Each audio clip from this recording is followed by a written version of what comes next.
A couple of weeks ago, I was prepping for a talk I was giving at a cybersecurity event, and it was on PACs and RFID and all that sort of stuff. So I went into my training stuff and pulled out a few slides.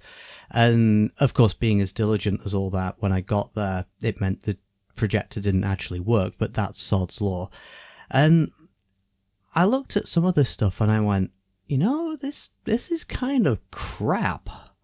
This isn't right at all. And some of that was actual progression in technology, and some of it was my perception of the risk and the real world risk on the ground from some of these exploits. So what I'm going to do is something that is really, really wise and can only go well, and I'm going to critique my own work on the internet and put it out there for all to see. Because that can only go well. And I think the first thing we need to do is look at the security levels I've given these things. We'll go into My Fair Classic in a minute as to why I think low is probably wrong, but just imagine you're an RFID nerd, and you look at My Fair Classic and you go, there, that's crap, that's broken encryption, that's low security. Well, yeah, from an RFID nerd's perspective, it is. It's completely broken encryption, and you can clone it at the drop of a hat. But perhaps ask a lockpicker, just an average lockpicker, what they think the security of a master lock, a bog standard master lock is like. How good is that? Really? They're going to say it's absolutely crap, but then you go to the average man on the street and say, pick this master lock, and they've got no chance whatsoever. So we really need to look at these things not from the perspective of someone who has familiarity with a Proxmark and all the other good stuff that goes with that, but from the average threat. And that really puts a different perspective on it. And I think it's fair to say that if someone has to go out, buy a flipper, and just press a button and it's a turnkey solution for them with no real understanding and they can copy a card, well, that's low security. I think that's fair.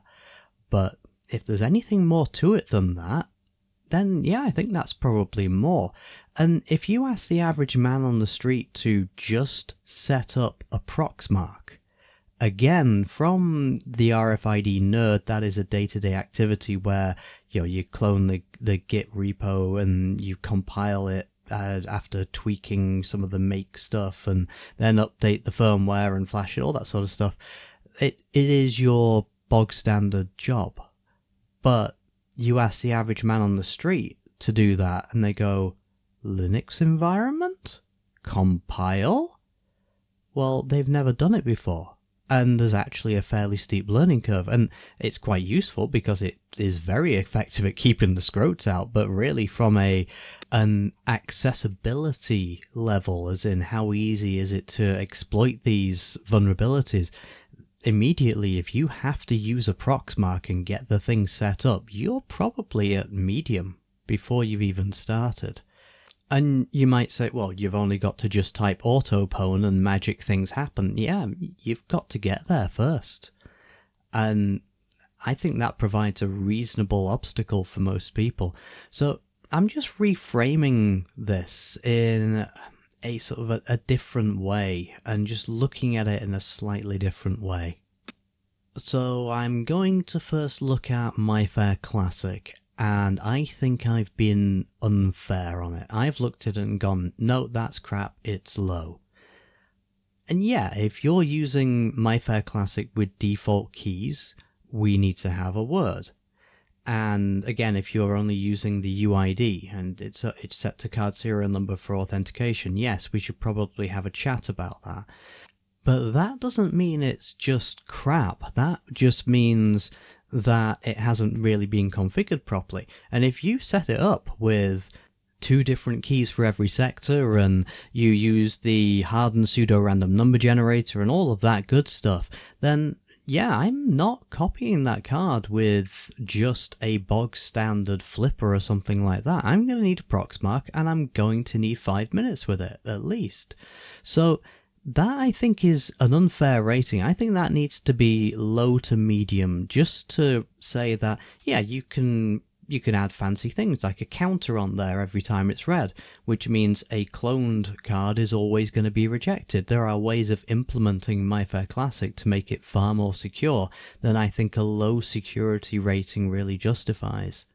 Then just looking at the ultralights were never meant to be high security, really. I mean, ultralight C is kind of better, but ultralight and ultralight EV1, yeah, that's if you can get to the reader, you're snaring a password, and that's fine.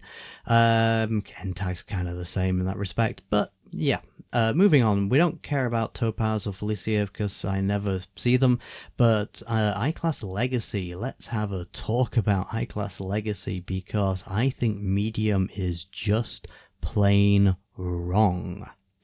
I went medium because I thought to myself, well, you kind of have to know the Pico Pass app even exists. But I think when people are getting their flipper these days, they are just sticking the extra firmware on there, the custom firmware on there before they do anything. And they're going to the store, they're downloading apps from the App Store, and the Pico Pass app is there. Yeah, okay, it won't read a iClass card using the normal NFC app, but really, how hard is it going to be for someone to do a basic Google? And I don't think that just Googling which app do I use is really saying this is high security in any way, shape or form. I think that iClass Legacy is just low security. You press a button and it clones it. Moving on to Elite.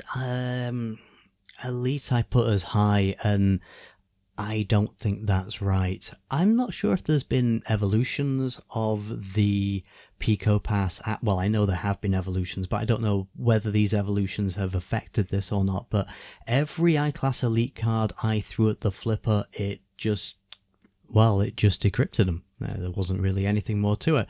It did what looked like a dictionary attack, if I remember rightly. It was a while back when I tried this, and it got all of them with no problem whatsoever. So I don't think we can call that high security anymore. SE is an interesting one because yes, so SE is the secure element. You either have to dismantle / partially dissolve a reader to get the secure element out, and if it's standard keys, those standard keys will be on the secure element within the actual reader. But instead of trying to extract the keys from that secure element, all we do is just use the secure element to do the decryption for us. So it's like me running after my dog. I don't need to get the ball off the dog if I can just pick up the whole dog. And it's the same sort of thing. However, if it's fancy keys that it's the Elite Key program, which they should be part of, but it's not guaranteed, then those keys are going to be different in that secure element versus a standard secure element. And that makes it somewhat more difficult. But what is interesting is there's a part of the cryptography, there's the exchange of MACs, and you've got the RMAC, which is the reader MAC. Now, in older versions, I think it's a specific range of versions, I forget, the RMAC isn't checked properly.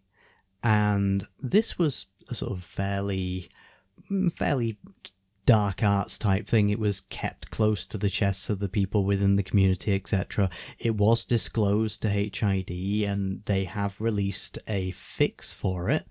But the problem is that some of the readers, or a lot of the readers that are using it, are obsolete. They're no longer receiving firmware updates, and people really should be exchanging them out for newer readers. And the simple problem is that these things were used in very high security environments. They spent a lot of money on them, and it's a major project to get these things replaced and upgraded.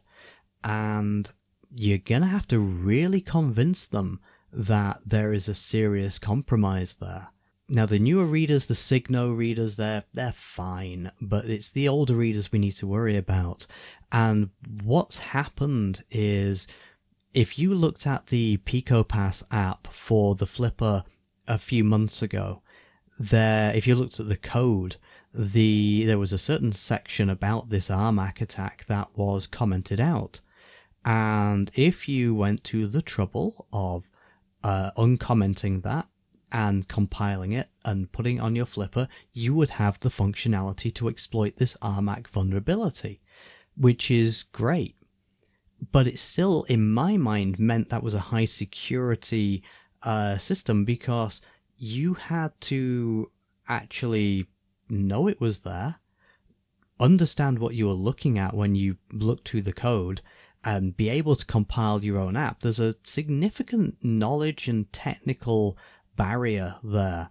But now the vulnerability was disclosed, the research was released, and now the standard app has the RMAC exploit baked in. You don't need to do anything special. It's already there for you.